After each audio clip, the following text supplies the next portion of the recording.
Foi revelada a razão secreta da perseguição de Alexandre de Moraes contra Bolsonaro. Quero te mostrar duas coisas. Em primeiro lugar, como que o Mauro Cid recebeu de uma alta fonte do Exército informações secretas e confidenciais a respeito do ministro Alexandre de Moraes. Em segundo lugar, eu quero te mostrar como que essas informações revelaram a visão de pessoas próximas com acesso a Moraes sobre a razão secreta da perseguição de Moraes contra Bolsonaro, o que só reforça a ilegalidade e a abusividade de tudo que o ministro faz contra Bolsonaro e contra os seus aliados. Bora então aqui direto ao primeiro ponto com essa reportagem aqui que saiu na revista Veja. Olha aí comigo, ó. Raiva e ódio. As conversas entre Moraes e o comandante do Exército, segundo o Mauro Cid. Gente, essas mensagens vazadas do Cid, que ele trocou com o advogado do Marcelo Câmara, que é o advogado Eduardo Kuntz, elas ainda vão dar o que falar, vão dar muito pano pra manga. E a mais nova bomba aqui é justamente esta. Cid recebeu informações secretas e confidenciais a respeito do ministro Alexandre de Moraes por meio do comandante do Exército, o general Tomás Paiva, que notoriamente, todo mundo sabe, tem uma ótima relação pessoal com Alexandre de Moraes. De acordo com o Cid, o Moraes e o Tomás Paiva conversavam em caráter reservado,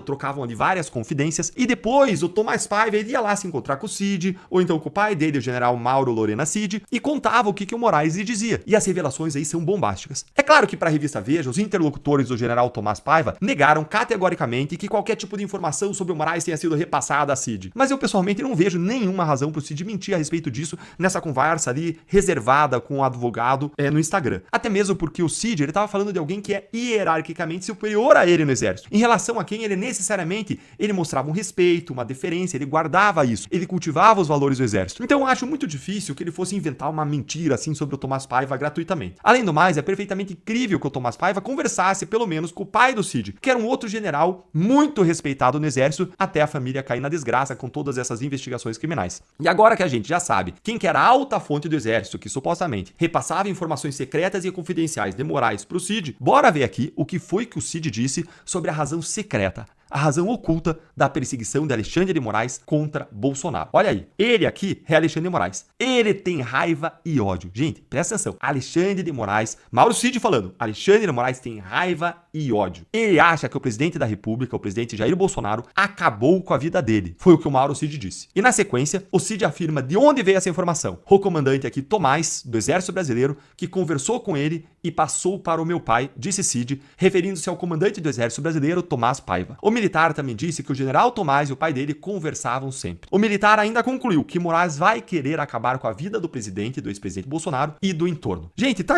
aí. Assumindo que é verdade, que o Cid estava sendo verdadeiro, se você achava que as razões da perseguição da Moraes era apenas por política, não é. Se você achava que era por diferenças ideológicas, não é. Se você achava que era por conta de um sentimento real de Moraes, de que ele estaria defendendo, protegendo, salvando a democracia brasileira do Bolsonaro e salvando a democracia do bolsonarismo, também não é. É tudo por causa de duas das emoções humanas mais antigas, mais primitivas, mais animalescas e arraigadas que existem. É tudo por conta da raiva, do ódio que o Moraes tem do Bolsonaro, segundo Mauro Cid, conforme o general Tomás Paiva teria repassado a ele. Raiva e ódio, gente. Porque, de acordo com o Cid, o Moraes quer acabar com a vida do Bolsonaro por considerar que o Bolsonaro acabou com a vida dele. Olha, é claro que as pessoas têm motivações normalmente misturadas, misturam diferentes motivações e pode ser que seja um complexo de motivações. Mas a conversa aqui é muito reveladora, porque ela traz um indicativo concreto de uma raiva, de um ódio pessoal. E faz sentido, afinal de contas. Depois da sociedade entender o que o STF tem feito, depois das críticas todas do Bolsonaro contra o Supremo Tribunal Federal, a vida dos ministros ficou muito mais difícil. Os ministros não tinham mais condições nem de sair às ruas. Então, a triste verdade aí do Cid é que o Moraes persegue o Bolsonaro por conta da bile, por conta de um ódio figadal. E uma prova dessas, uma indicação dessas, só reforça ainda mais como que Moraes não tem condição nenhuma de ser o relator desses casos do Supremo. Muito menos de ser o juiz deles. Porque o seu impedimento é claro, é óbvio, é patente, é flagrante. Já que o juiz considera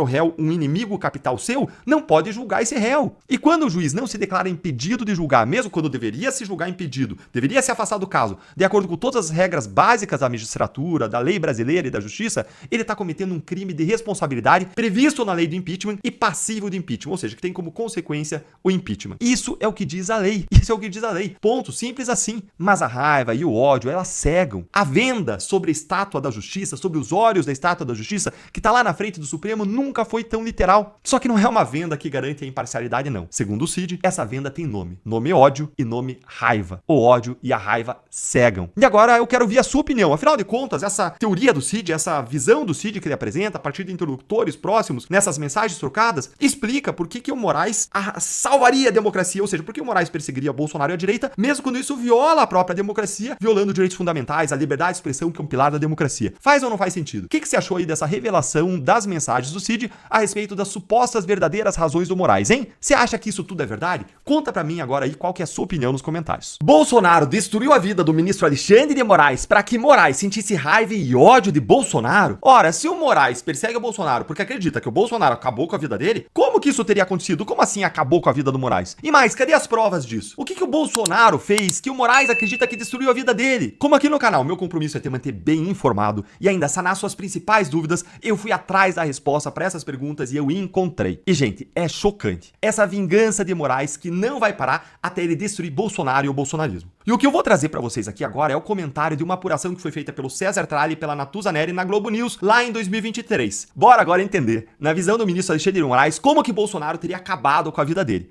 O que motivaria, segundo as mensagens que você viu aí do Mauro Cid, e se saiu na Globo News, então você pode ter certeza que representa 100% a visão de Moraes e dos ministros do STF. Afinal de contas, eles são os porta-vozes da corte, do STF. Eles são as gargantas que vociferam aquilo que o STF quer que vá a público. Eles têm acesso direto a essas pessoas. Então vamos dar uma olhadinha aqui no que eles falaram. Moraes, na sua vida particular, ela mudou radicalmente. É um ministro hoje que ele vive de privações. Não é vida, né?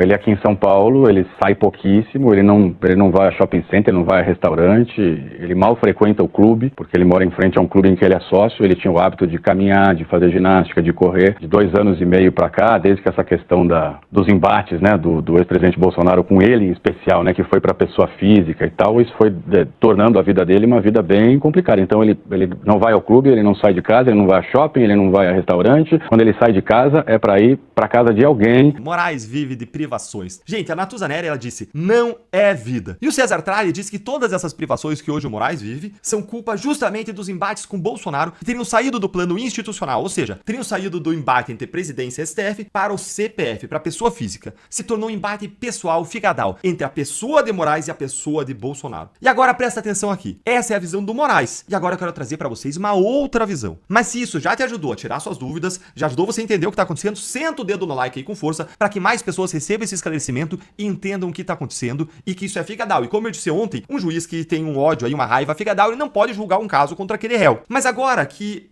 eu te apresentei isso aqui, dá uma olhadinha nessa outra visão ou perspectiva, gente. Será que a vida do Moraes acabou mesmo por conta das críticas do Bolsonaro? Será mesmo? Ou será que a vida do Moraes acabou porque o ministro, desde 2019, é o relator de um inquérito do fim do mundo, inconstitucional e ilegal, por meio do qual ele e o STF instalaram um regime de censura e uma tirania judicial no país, hein? Será que a vida de privações do ministro não começou depois que ele aceitou relatar o inquérito das fake news e passou a abusar do seu poder e da sua autoridade, dia sim, dia também? Será que a culpa do que o ministro sofre hoje, do que ele tá vivendo, não é dos seus próprios abusos? Será que o Moraes não deveria pôr a mão na consciência e fazer uma autocrítica, ter uma mínima noção de responsabilidade pessoal sobre a própria vida dele? Afinal de contas, se a culpa é sempre dos outros, se a culpa é sempre do Bolsonaro, então quem tem que melhorar é o outro, né? É o Bolsonaro e não o Moraes, certo? Essa visão vitimizada é absolutamente infantil, é cômoda, é conveniente, porque isenta o Moraes de qualquer culpa por tudo que aconteceu no Brasil desde 2019, como se ele fosse uma vítima inocente e não dos homens mais poderosos do país, que mudou a conjuntura da política no Brasil. Viver assim, com vitimismo, culpando os outros, sem tomar nenhuma responsabilidade sobre as suas próprias ações, é muito fácil. Moraes não escolheu a vida que ele mesmo está vivendo? E as vidas e as famílias que o Moraes destruiu a partir da sua caneta, hein? Eu vou deixar você responder essas perguntas aí nos comentários.